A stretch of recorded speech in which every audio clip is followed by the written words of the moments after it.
Bossing. Ang sir, isang taon na po yung shoulder pain ko. Isang taon na yung shoulder pain mo. Ano ba nangyari sa before? Nag-basketball lang po muna ako. Tapos yung nag-swimming kami. Tapos, Kasabay nung ano ha, di ba nagbabasketball ka? Kinahaponan, nag-swimming kayo. mismong ano lang po. Mismong araw na rin yun. Umaga po. Okay, tapos hindi na nawala. Yung, Hindi, na ano po. ano ka ba? Nalaglag ka ba? Hindi po kasi mag-fast break eh. Nakutata po yata ng... Nasalag. Kumbaga, yung puwersadong ganon, sinalag. Parang ano. Pero Okay. hindi ko ninda po. Yung swimming po muna ako. Yun na, pagtapos mo mag-swimming. Kinabukasan, nagkaroon pa ulit ako. Sige, tingnan natin. Hanggang sa tumagal na ng isang taon. Teka, libreng kasing sikat nyo na po yung humihilot eh. Pero wala. Huwag niyong babanggitin ha, kasi meron tayong tinatawag na mapapagalitan tayo, may followers yan sila. Ako. Oo, hindi naman prusin ha. Hindi naman po. Pero hindi siya mawawala. Baka napilipit. Ayun, yun yung isang sinabi ng isang... Baka napilipit. Sige, Tapos, ginanon lang po nila ako dito. tignan natin kung ano magagawa mo. Pag relax po ako, para siyang umaatake. Tapos, Pag nakarelax ka, dun umaatake. magising mo sa umaga. Baliktad ah. Ay, hindi, sa bagay, tama. Pagka busy tayo, hindi tayo nakarelax, wala.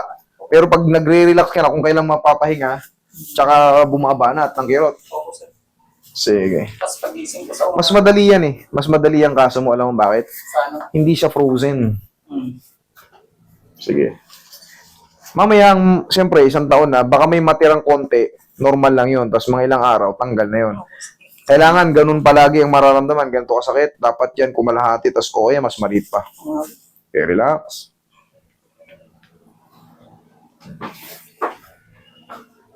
Nakita ko po kasi hindi nila ginagawa itong ginagawa. So, katunayan master, huling bara ako na kayo. Huling marami ka nang nalapitan. Matitindi na po yung unang-una. Tapos ko na kayo nakita. Hindi Huling ko pala bara. nasabi, master, may opera po pala ako. Kailan ka na-opera? Hindi pa naman natin nagagalaw. January po. Bago pa, ito lang. Pero sa palagay ko, bago Hindi. ko pumunta dito, Ano yung opera mo? Gallstone. Wala yan. Tayo. Okay. January, February, March, April, May. Hindi natin i-stretch yan. Sige. Ito lang tayo pupuro. Meron, ano pa lang. Pero hindi yan mapanganib, yung gallstone. Magiging mapanganib lang yan pag pinul stretch kita. Opo. Doon lang yung magiging mapanganib. Tsaka diniinan ko talaga yung mismong sugat. Relax lang. Pero yung mga tabig-tabig, wala yan. Okay, dapa ka. Hindi yan magiging mapanganib. Katulad yan, paladapain. Pero kung yan opera sa puso, yan, delikado yan. Kidney transplant, tapos didiinan ko yung mga ganito mo.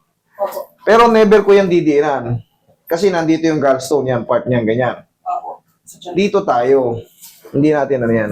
Pero mahalaga yan, sinabi mo kasi, may iwasan natin yung double damage. Kasi lang po kasi yung nakitang... Fresh pa kasi yan, 4 months, hindi pa yan magaling. Hindi pa yan magaling. Papahilip na ako sa inyo. Kayo last ko nakitang Tyler Vlogs.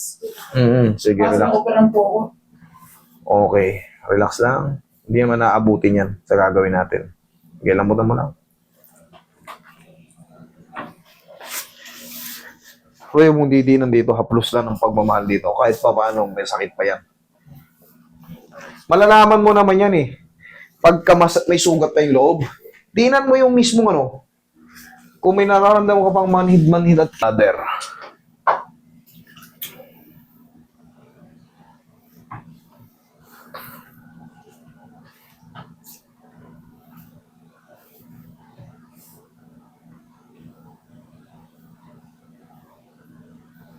May hindi rin po ako nasabi, Master. May isa pong yun. Tsaka pag umubo ka nun, malalaman mo pa. Opo. Yung atching-atching. Masakit po. Masakit pa yan. Pero ngayon, 4 months. Actually, 6 months lang pwede na. Nasa ano ka na, lagpas ka na ng kalahati. Kaya kahit pa paano, medyo pwede ka nang ganyanin. Opo. Mararamdaman mo naman yan, sarili mo. Ihaya ka.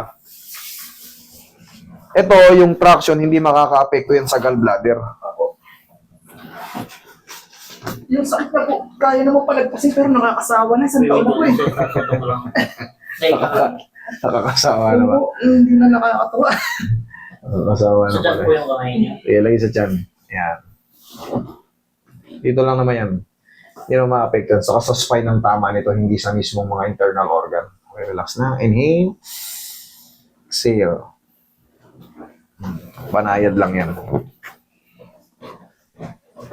Bakit ko tinatraction kahit merong kahit may ganun? Dito kasi, yung sa cervical natin o yung sumasakit sa kanya rito, yan ang connection niyang pag ganyan, no? Ang kapangyarihan ng shoulder natin nasa leg. Okay?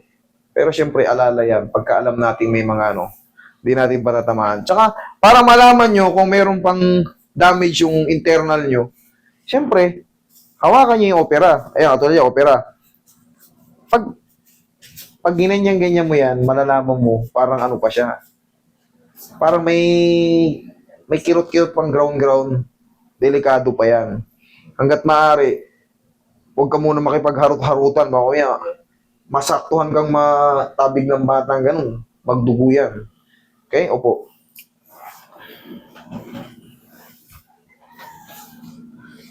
Alam mo, ang pinaka-the best niyan, kasi hindi nila nakikita yung opera mo eh. Kunyari, nagtatravel ka, magbabandage ka sa kamay. Tandaan niyo yan. Kahit walang masakit, maglagay kayo ng bandage sa kamay. Tingnan nyo, ang laking shield nun. Di ba, wala kang sira wala naman sira talaga to. Lagyan mo ng bandage yan. Wala lang, style lang. Ang gagawin sa kayo sa ng tao, pag nakita ka, ikaw ba, nakita mo naka-bandage ako. Anong gagawin mo sa akin? Malayo pala nakita mo, may bandage ako sa kamay. Iiwasan mo na agad ako. Yun yung magiging shield mo. Kasi sa'yo, hindi nakikita, fresh pa yung tahi mo.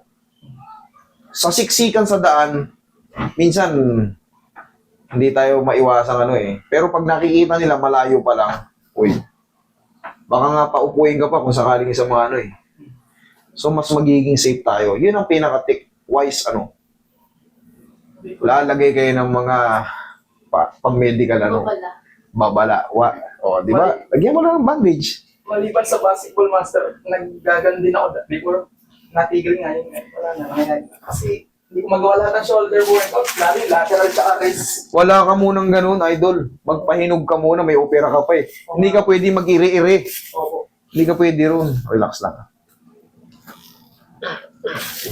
Iwasan mo muna yung, kahit nga ubo-ubo lang, sarili mong ubo, aching. Masakit. Kita mo? Eh, yung pa magdadumbbell-dumbbell ka. Iwasan mo muna yung mga yan. Tsaka ka na relax na. Magpahinog-hinog ka muna.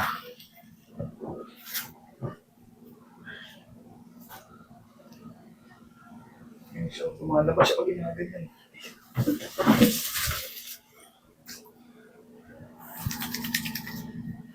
Dito lang siya eh.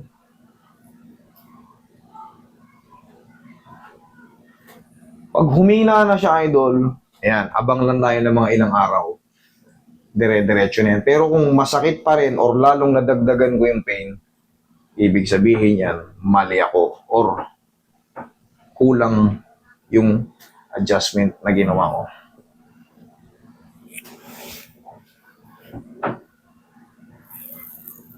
Yun. Hari ka na.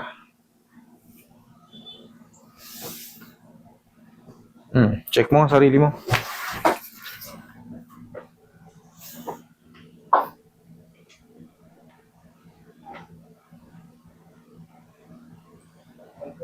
Okay. Sana hindi na mawala. Sana permanente na. Hindi, siyempre, ganito yan. Idol, wag mo isang taon na wag mo munang ibuhat yan. Kumbaga pang-alala, dito ka muna pumayasa. Tsaka hindi ka rin pwede magbuhat na mabigat dahil under ka pa ng healing process ng operation.